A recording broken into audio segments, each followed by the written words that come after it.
প্রিয় দর্শক, জম্মু কাশ্মীরে যে ঘটনাটা ঘটেছে সেটা সম্পূর্ণ দুঃখজনক, মর্মান্তিক একটি ঘটনা, যেখানে অনেকটি মানুষ এই দুনিয়া থেকে চলে গিয়েছেন।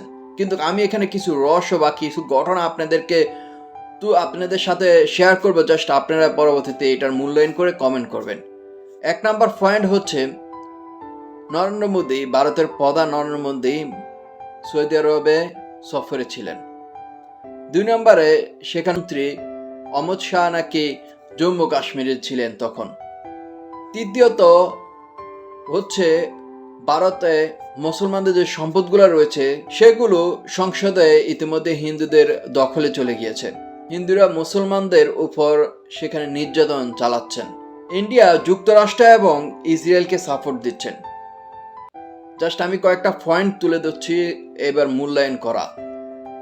সৌদি আরবে নরেন্দ্র মোদী গিয়েছেন সফরে, এমন মুহূর্তে এমন ঘটনা কেন? দোষ কোন দিকে যাবে?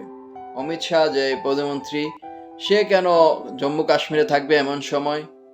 বুঝেন কিন্তু, যখন মুসলমানদের বিরুদ্ধে ইন্ডিয়ার বিরুদ্ধে মুসলমানদের নির্যাতনের ঘটনা নিয়ে বা যুক্তরাষ্ট্র ইসরায়েলকে সাপোর্ট দিয়ে এই ধরনের কথা উঠছে তাদের বিরুদ্ধে, তখন কেন এই ধরনের ঘটনা ঘটবে?